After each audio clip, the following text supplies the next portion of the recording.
حدائق بابل المعلقة حقيقة أم خيال؟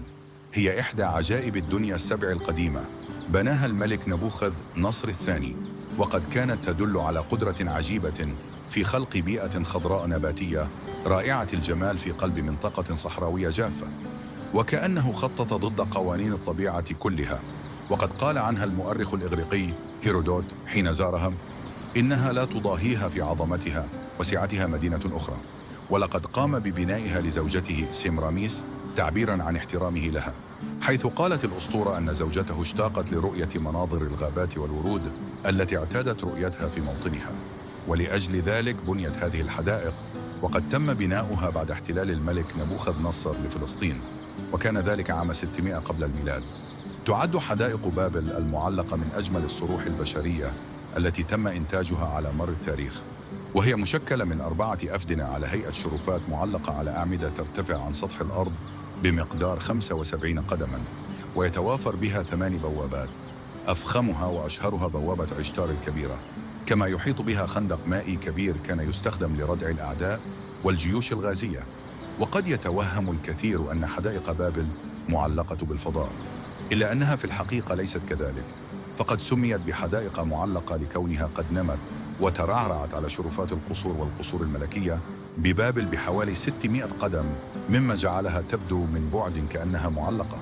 كانت الحديقة تمتلئ بشتى أصناف الخضروات والزهور والأشجار المثمرة المزروعة فوق طبقة كبيرة من التربة التي خطت طريقها في المدرجات الصخرية، راسمة بذلك منظراً خلاباً زاهياً يدخل البهجة والسرور إلى كل من نظر إليها.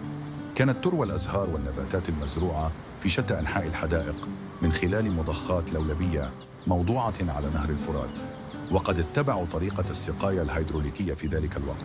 وكانت هذه الآلات المستخدمة في الري بحد ذاتها مذهلة، حيث عرف أهل بابل في ذلك الحين ببراعتهم في الهندسة والطب والفلك. إن معضلة الحدائق المعلقة تكمن في عدم العثور على دليل أو أثر لها، بالرغم أن الملك نبوخذ نصر الذي كان يبالغ في الحديث عن إنجازاته ووصفها. وعلاوة على ذلك لا يتوفر أي دليل يبرر قدرته على القيام بعمل جلل كالحدائق المعلقة. لذا اقترح عدة مؤرخين أن الحدائق المعلقة إما نسج من الخيال أو أنها تقع في موقع آخر، وأن المؤرخين القدامى قد اختلطت وتشابهت عليهم الأحداث، فراحوا يكتبون خليطاً من المعلومات غير المتجانسة وحاكوها بقصة رومانسية من نسيج الخيال.